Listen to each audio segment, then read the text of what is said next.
Hi, I'm Megan. Welcome to today's live reading of True Colors by Krysten, Lindsay, Hager, presented by Itsy Bitsy Book Bits. Join me for Chapter 1.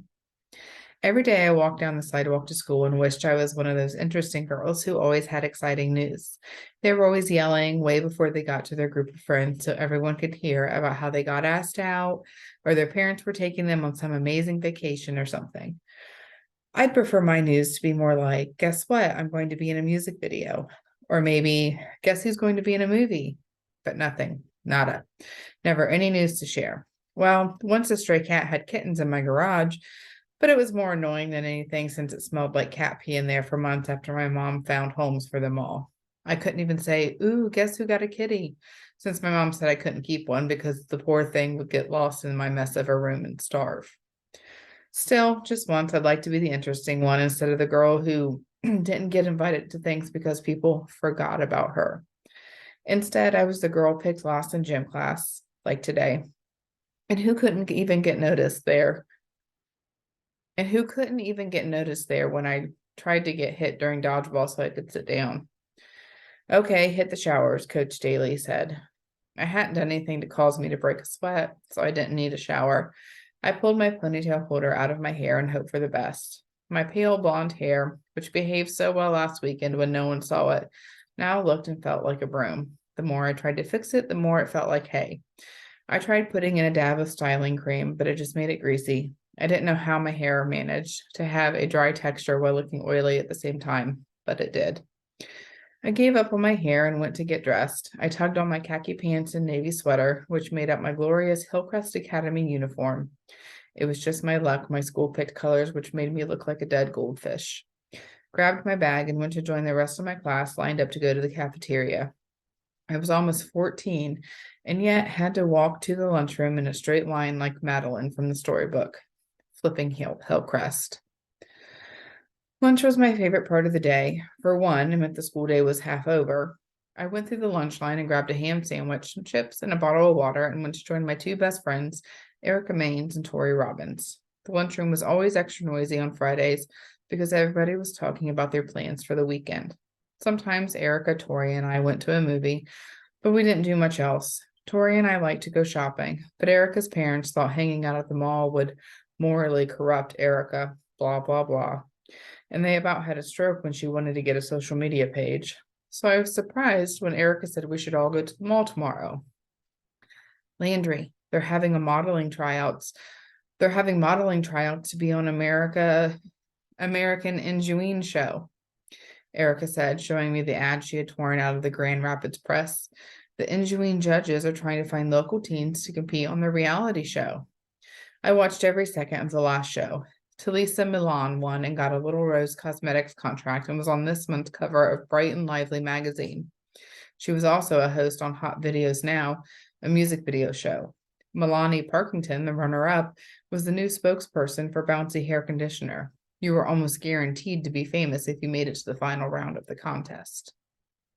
First, you have to win in your city, and then your state, and then the regional competition, Tori read. Then you get to go to the tough part of the competition where they vote off someone new each week on national TV. It's an amazing opportunity to get discovered, Erica said, checking out her reflection in her spoon. Yeah, except for the fact that the judges are known to be brutal when they're honest. Like when they told Milani her gorgeous face was too pinched, her forehead was too low, and her eyebrows were too high, I said. They also told one girl she was pretty, but her lips looked like she had walked into a sliding glass door. Well, they did, Erica said, shrugging. The newspaper said the first 50 girls who try out got a free American Injuine tote bag and Little Rose makeup samples. They were holding auditions at the Perry Mall, which was the smallest mall in Grand Rapids. There weren't a lot of stores there, so you usually just saw old people mall walking around there. Still, it had a decent bookstore and a cute clothing store, so I said I'd go watch while they try out. No, we're all trying out, Erica said, grabbing the ad back from me. She said her mother thought she'd be a natural for the show, since she always got the lead in the school plays. However, Erica was usually the only one who tried out for the lead. Everyone else felt too embarrassed singing on stage in front of the whole school. Besides, you had to stay after school to rehearse, and I like to go home and watch my favorite soap opera as the days roll on. There's no way I'm trying out, I said. They always make the girl stand on a platform while they tell her everything that's wrong with her. Milani's gorgeous, and they tore her apart. Besides, I don't look anything like those girls on the show. I didn't even buy makeup at the Little Rose cosmetics counter because I hated having the salespeople stare at my face to determine whether I was a summer gladolia or a spring daffodil. You're tall, Tori said. Remember, one judge wanted to kick Milani out for being too short. Yeah, you're practically the tallest girl in school, Erica said. I was hoping Tori and Erica would say I was so beyond gorgeous I was destined to be a model. Instead, they pointed out I was freakishly tall. Of course, there was no use arguing with Erica, especially when she had Tori on her side. It seemed like it was always 2 against 1, and I was always the one left out. Maybe I'd at least get a tote bag and some free makeup out of it. I'm going to wear my black miniskirt, and my sister said I could borrow her high-heeled sandals. I think my legs look even longer in heels, Erica said. I didn't say anything, but I hoped Erica changed her mind. Her legs weren't her best feature. I mean, my legs were skinny, but I had heard people say she looked like a flamingo on stilts when she wore a skirt. She always bragged about her amazing Molly Sims legs, but last year she wore a short skirt to sing Oh Holy Night during the holiday pageant.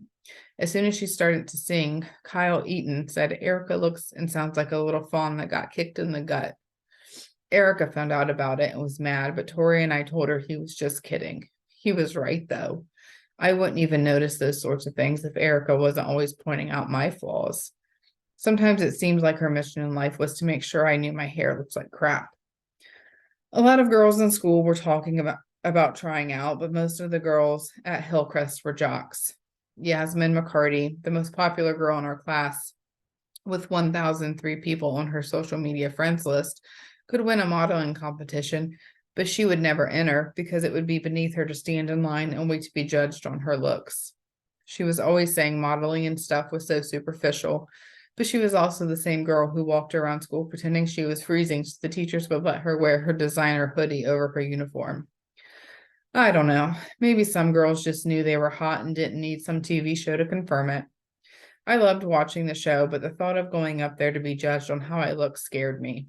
I was afraid of the judges, but even more afraid of Erica. I knew she'd get mad at me if I didn't try out. So while some girls were secure enough not to need strangers to tell them they were pretty, I spent the whole day trying to figure out the right outfit for my audition, and my dad wondered why my math grade sucked. I mentally went through my closet and nothing seemed right. My clothes said American couch potato, not American inguine. I went to math class still trying to decide on an outfit. Talia Zimmer started reading the answer key, and I realized I forgot to stop at my locker to get my homework before class. I went up to Miss Ashcroft's desk holding my stomach. Miss Ashcroft, I stopped as soon as she raised her eyebrows. May I have a bathroom pass? Are you sure you need to go, Miss Albright? She asked, looking at me over her glasses. It was pretty risky of her because if I was sick, I could puke on her floor and the janitor would have to throw pink sawdust on it and it would sit there soaking all day. But hey, it was her call. I nodded, putting on my brave little trooper fighting through the pain face. She sighed and pulled out the laminated bathroom pass. Earlier in the year, she tried to limit our bathroom trips by saying we only got 5 passes a semester, but several parents called to ask her if an increase in bladder infections was worth the extra class time. If the angry parent calls hadn't worked, I had planned to mention to my dad, who was a doctor, I was afraid to drink anything from 7:15 till 2:15 each day in case I needed to use the toilet. I raced to my locker and got my homework. I slid it under my sweater so she wouldn't notice me holding it when I walked back into class. As long as I had the pass, I went to the bathroom and stopped at the drinking fountain before I headed back to class. Miss Ashcroft didn't even bother to ask if I was feeling better. I swear I could just die on her floor and she would just move me aside with her foot, lecture the students about not getting distracted by my decomposing corpse, and continue on with her lesson. When Miss Ashcroft got up from her desk, I carefully slid my homework out from under my sweater. Math took forever, but I didn't mind because it was my daydreaming time. Nothing was expected of me as long as I pretended to be working on the problems. After school, I tore my closet apart looking for an outfit. I got so desperate, I asked my mom for help when she got home from work. "You're going to a modeling audition at the mall?" she asked, looking up from the carrot she was chopping. "You know you'll have to go up in front of people to try out, right?" "Maybe I'll just say I'm sick," I said, popping a piece of carrot into my mouth. "I didn't mean you can't be a model, honey. It's just, well, you hide whenever you see a camera," she said. "How are you going to get up in front of all those people?" I told her I didn't have a chance of getting picked anyway. The producers wanted girls with great hair. I just didn't want to trip or anything because the show did an embarrassing moment segment right before they announced the winner. "I don't want to talk you out of it. I just want to make sure you know what you're getting into. You could wear the plaid kilt Grandma got you. You look adorable in it," Mom said. Models are supposed to be exotic and gorgeous, not adorable. I was trying to get chosen to be a supermodel, not to sell grape juice. It was true, the kilt was the nicest thing I owned. We were supposed to wear heels to the tryout, so I borrowed a pair of my mom's strappy black heels and practiced walking in my room. My right ankle kept wanting to cave in, and I think one of my legs might be shorter than the other since my right foot seemed to drag behind me. I just didn't have a fierce runway walk. "How about wearing my navy pumps? The heels are a little lower and your toes won't squish out on the sides," Mom said. "No, it's hopeless. I'm just going to call Erica and pretend I have the flu. And if she gets mad, just try the pumps," she said. I put her shoes on and practiced walking in the hallway. The pumps didn't make me wobble from side to side, and I didn't look half bad. Even Mom looked impressed. Erica's mother picked me up at 9 o'clock the next morning. The competition didn't start until 11, but Erica wanted to get there early in case there was a huge line. I always had to sit in the front seat of Mrs. Maine's SUV because even though Tori and I lived on the same street, Erica always picked Tori up first. I think it was so they could sit together in the back. Erica had spent extra time curling her hair, but it looked more like the before picture in a bouncy hair conditioner ad. I had put on makeup and curled my hair, but any illusions of being the next American Injuine died when I saw my reflection in the van's visor mirror. The curl had fallen out of my hair, and I had a foundation streak on my chin. I scrubbed at the peach color smear and wondered why I thought I could be a model in the first place. It had only been an hour since I washed my hair, and already my bangs looked greasy, and I swore my chin was breaking out the closer we got to the mall. I thought about pretending to get explosive diarrhea. Nobody would accuse me of lying if I admitted to something super gross. But I knew Erica would get mad at me if I backed out now. Tori was super quiet, so I asked if she was nervous too. She looked like she was going to puke, but she straightened her back and said she was fine. There was already a line when we got to the American Injuine table. The organizers made us wait the full time before they had us fill out forms. Then some lady who smelled like cinnamon and cigarettes took a picture of each of us and gave us stickers with numbers on them. "Great, I got unlucky 13, Tori said. "Anybody want to trade?" "Landry?"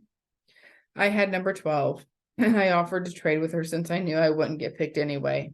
Besides, I didn't even know if I wanted to be chosen. I hated being singled out. I wouldn't even yell bingo when we played in social studies.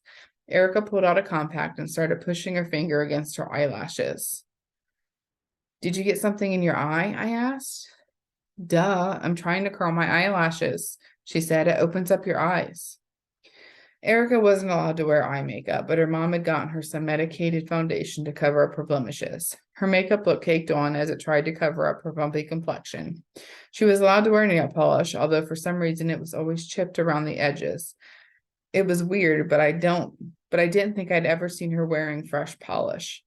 Tori wasn't into makeup, but she already had rosy cheeks and lips and pretty gray eyes, so she didn't need much. However, I had skin the color of a dead goldfish, and my eyes were pretty uninteresting as far as blue eyes go. My mom said I was lucky to have such a unique hair color, but if you ask me, it was way too pale. Erica called it chalky blonde.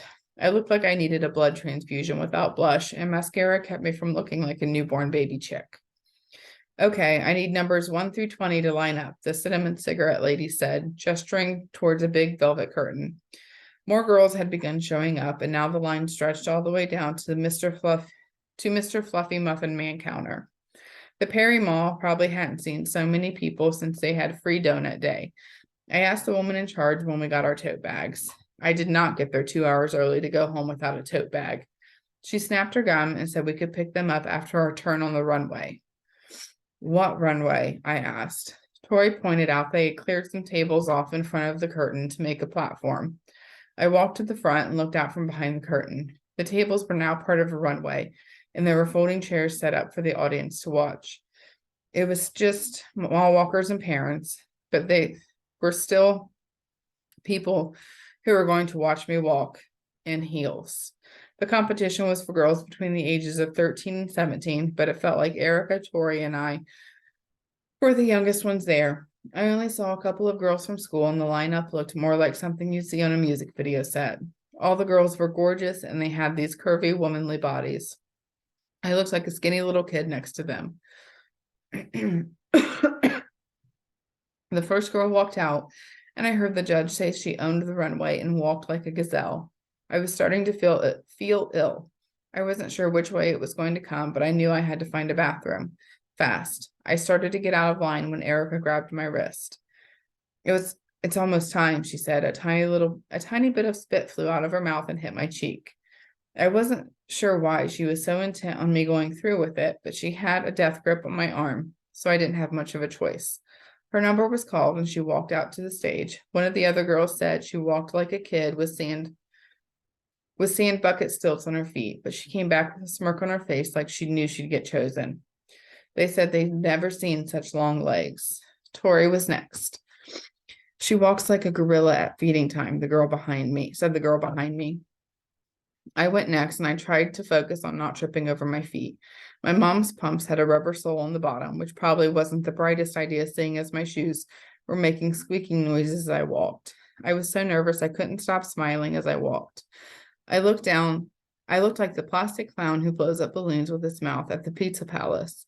When I got to the end of the runway, I tried to cross my feet to turn like the other girls had, but I over-rotated and ended up doing a full spin, which made my kilt fan out and give the mall walkers a view of my blue underpants. I tried to act like it was intentional and did an extra turn. One of the judges put her hand up to stop me, and I held my breath as she started to speak. Nice improvisation, she said. You look like you were enjoying yourself. Thank you. We'll let you know. I hoped it meant they thought I'd twirled like an idiot on purpose. Oh well, I didn't fall. I just hoped my panties didn't show too much. At least it was a good pair. I felt pretty good about myself until I went backstage and Erica said, real models don't smile. I didn't know any better. I was just lucky I didn't wet myself or fall off the runway.